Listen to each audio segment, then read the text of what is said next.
Hello friends, welcome to our channel. আজ আপনাদের কাছে আরও একটি নিত্য নতুন রেসিপি নিয়ে চলে আসলাম। এই রেসিপিটি আপনারা ইউটিউবে কোথাও পাবেন না।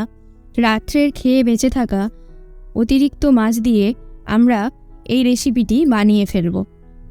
এই রেসিপিটি আমার শাশুড়ি মা খুব ভালো বানিয়ে থাকে, যার জন্য সকলে ওনার প্রশংসা করে। অনেক আত্মীয় স্বজন কল করেও জিজ্ঞাসা করে, দেখে নিন আমার শাশুড়ি মা কীভাবে এই রেসিপিটি খুব সহজ পদ্ধতিতেই বানিয়ে নেয়। তার জন্য উনি এখানে নিয়ে নিয়েছে 4 থেকে 5টা উচ্ছে এবং বাড়তি 4টে মাছ আছে, 2টো বড় সাইজের পেঁয়াজ, 1 টেবিল স্পুন আদা রসুন বাটা। একটি কড়াতে উনি নিয়ে নিচ্ছে সরিষার তেল। সরিষার তেলটা গরম হয়ে গেলে পারে ওতে দিয়ে দিচ্ছে উচ্ছেগুলো। এবার ওই উচ্ছেতে দিয়ে দিচ্ছে 1/2 টেবিল স্পুন লবণ। লবণ দিয়ে এটাকে ভালোভাবে ভেজে নিতে হবে। দেখুন ভাজাটা ঠিক এই পর্যায়ে চলে আসলে একটি প্লেটে আমরা এটাকে তুলে নেব। এইবার ওই তেলেতে আরও সামান্য তেল দিয়ে পেঁয়াজটাকে ভেজে নিচ্ছে।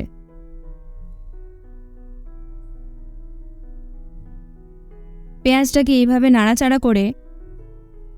ভালোভাবে নাড়াচাড়া করে ভেজে নেওয়ার পর বেটে রাখা আদা রসুনটা ওতে দিয়ে দিল। আদা রসুনটা দিয়ে ভালোভাবে নাড়াচাড়া করে নিচ্ছে। তারপর মশলা দিয়ে দিচ্ছে।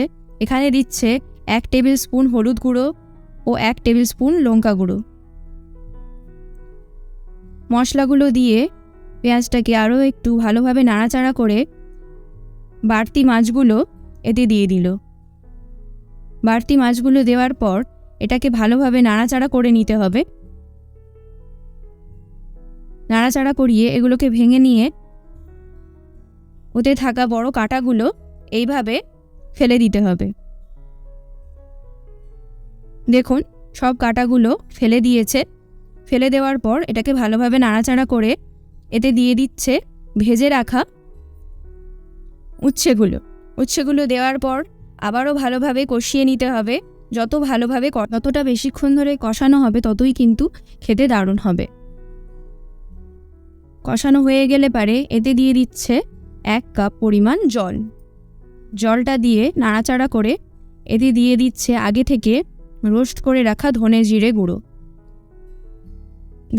গুঁড়ো দিয়ে এটাকে ভালোভাবে নাড়াচাড়া করিয়ে এইভাবে আমাদের 5 মিনিট ধরে রান্না করে নিতে হবে।